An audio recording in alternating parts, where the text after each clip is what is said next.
देवउठनी एकादशी है। संपूर्ण भारत की भूमि पर, संपूर्ण विश्व में आज भगवान कृष्ण, शालिग्राम जी भगवान और तुलसा मैया का मंगल विवाह हो रहा है।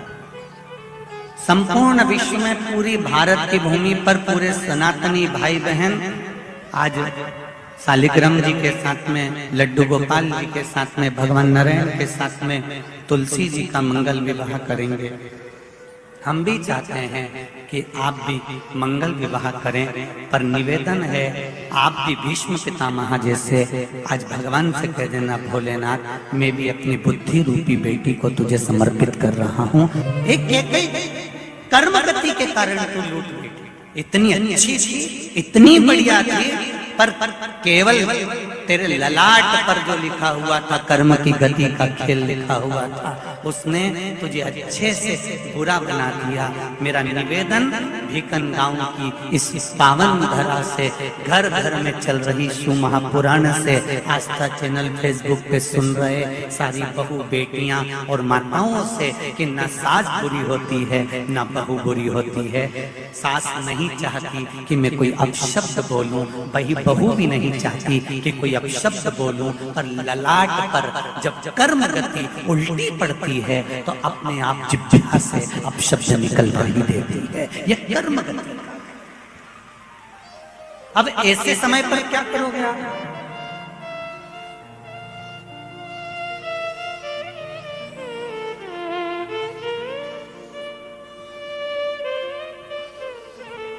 ऐसे समय पर क्या किया जाए? कार्तिक महीने में 2 वस्त्र की महत्वता होती है। ध्यान लगाना जरा, जितनी भी माताएं बैठी हैं, चाहे वो सासू माँ हो चाहे बहुएं हो, बेटियां भी कभी ना कभी बहू बनेंगी और आप भी कभी ना कभी सास बनेंगे, स्मरण में। कार्तिक महीने में 2 वस्त्र का विधान है, एक पीले कलर का वस्त्र और एक लाल कलर का वस्त्र। एक पीला वस्त्र है, एक लाल वस्त्र।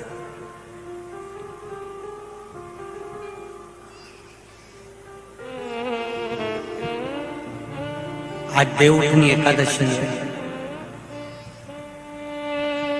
ऐसी कोई माता नहीं होगी जो अपने घर में तुलसी जी का पूजन नहीं करे।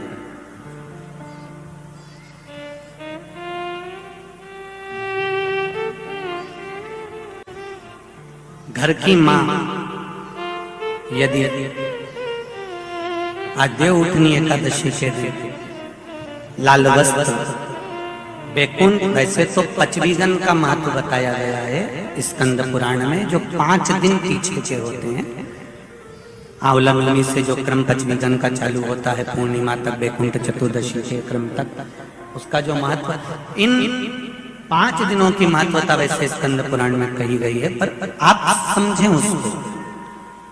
लाल वस्त्र अगर कार्तिक महीने में तुलसा महारानी पर ओढ़ाया जाता है और वही वस्त्र बाद में रख लिया जाता है संभाल कर, तो उस घर में किसी कर्म गति के कारण भी अगर अपशब्द निकल रहे होते हैं तो वो अपशब्द वो वस्त्र रोक लेता है, वो वस्त्र रोकता है। कौन सा वस्त्र? लाल वस्त्र। पीला वस्त्र इन 5 दिन में अगर तुलसा महारानी को चढ़ाया जाता है और उसको रखा जाता है, तो जिस नारी के गर्भ से संतान नहीं भी हो रही होती है, उसके कक्ष में अगर वो वस्त्र कुछ दिन तक रखा रहता है तो ये निश्चित आती है कि गर्भ ठहरता जरूर है। ये पीले वस्त्र की और लाल वस्त्र की महत्वता कार्तिक महीने में। अब कई माताएं कहती हैं कि हमारे पास में लाल वस्त्र नहीं है, हमारे पास में इतना नहीं है, तो लाल कलर का लच्छा भी तो आता है, नाड़ा, बोलो आता है कि नहीं आता? लाल तुम्हारे घर में सिलाई करने का लाल कलर का धागा तो होगा ना कि नहीं होगा? लाल कलर का लच्छा तो होगा, नहीं होगा सफेद कलर का धागा तो होगा, उसको कंकु में लाल कर, पर उस वस्त्र की महत्वता को हम समझें। जैसे बांस की पिटारी में, ये तो तुम लोगों की परिभाषा है। आजकल की माताएं तो सुहाग का सामान प्लास्टिक की टोकरी में रख कर देती है, पर हमारे यहाँ नहीं लिखा कि प्लास्टिक की डलिया में सुहाग की सामग्री दो। हमारे यहाँ कहा कि जो वंश बढ़ावे, जो वंशकार होते हैं ना, बांस बनाने वाले होते हैं, वंशकार होते हैं, इनको तो तुम्हें रोज धन्यवाद देना चाहिए। जो बांस का टोकरी बनाते हैं, सुपड़ा बनाते हैं, बांस का सामान बनाते हैं। आज भी विवाह में हमारे यहाँ मंडप भी बांस का होता है, सुपड़ा भी बांस का, डलिया भी बांस की। सबसे पहले खलमट्टी अगर आती है, शादी के ब्याह में सबसे पहले मिट्टी आती है, तो बांस की टोकरी में आती है। एक नियम है। क्यों? क्योंकि जिसकी शादी में मट्टी, इधर लाते मट्टी, जिसकी शादी में मट्टी बांस की डलिया में आती है, उसको संतान के लिए डॉक्टर को दिखाने की जरूरत नहीं। जिसकी शादी की शुरुआत प्लास्टिक की डलिया से होती है, फिर उसको टेस्ट भी करवाना ही पड़ता है।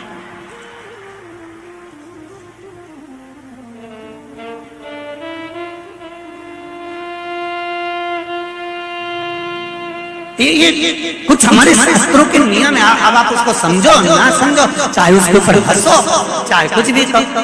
आप चाहो तो थोड़े दिन बाद कह देना, बताओ श्योर वाला हमारा तो पगले जैसी बात करता है, तो उसमें कोई दिक्कत वाली बात नहीं है।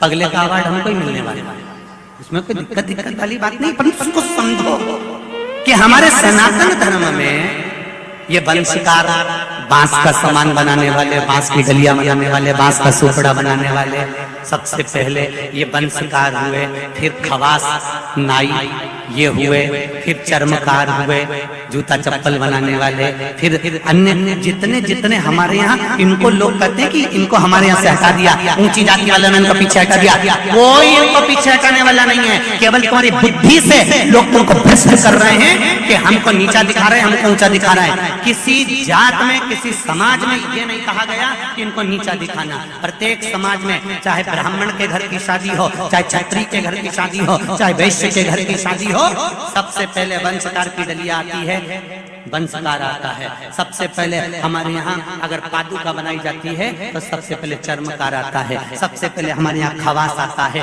पहले इनको लाकर बिठाया जाता है। पहले संबंध भी सेठ खुद नहीं जाता था करने के लिए, खवास जाता था, वंशकार जाता था, ये जाते थे, संबंध पक्का कर कर आते थे और शादी हो जाती थी। ना लड़का देखता ना लड़की देखती। ये सब बाद में चालू हुआ।